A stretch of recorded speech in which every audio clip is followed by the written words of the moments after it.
Lors du dernier débat budgétaire, notre président nous avait donné un rendez-vous, je cite, je vais donc mettre cet amendement aux voix, qui est pour cet amendement, et il nous donnait rendez-vous pour... il nous donnait rendez-vous pour la suite de ce débat sur Euronews. Lorsque j'avais fait l'intervention, et donc c'est maintenant intéressant de faire plusieurs observations sur la suite. La première observation sur la suite, il ne faut pas être dogmatique sur la notion d'actionnaire ou non. On a pu voir les différences qu'il y a eu sur notre agglomération par rapport aux actions de la CNR. Et rappelez-vous, à l'époque, nous avions un membre éminent de l'UDF qui les a vendus, qui s'appelait Mercier, et tout le monde a reconnu qu'il avait tort.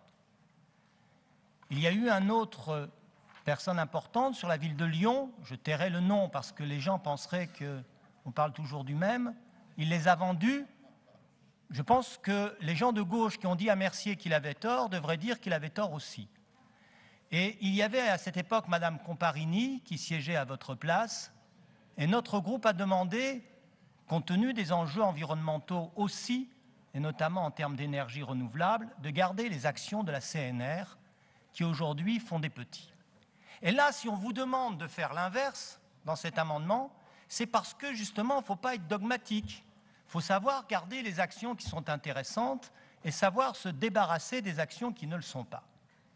Alors, sur Euronews, évidemment, on a plusieurs remarques, mais je ne vous rappellerai pas celles du passé. Je dirais simplement que nous sommes devant une situation curieuse. D'abord, où M. Michael Peters reprend à son compte la terminologie récurrente du Front National en traitant un membre du groupe des Verts, Europe Écologie Les Verts, de procédurier. Alors cette alliance objective sur la terminologie entre le Front National et M. Michael Peters, évidemment, pas sans nous inquiéter. Mais ce n'est pas ça le plus important.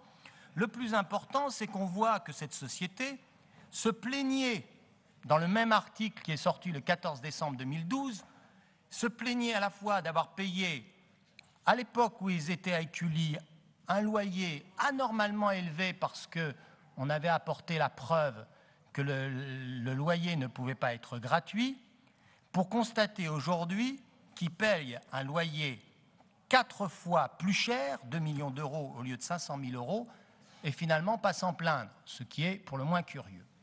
Alors, comme le constat pourrait être, selon eux, que la société va bien, et que vous nous avez soutenu qu'à 600 000 euros, on faisait une affaire, eh bien, nous vous mettons tout simplement au défi de prouver ce que vous avez dit, c'est-à-dire de les mettre en vente pour voir combien, effectivement, on pourra en tirer et voir si vous avez vraiment fait une bonne affaire.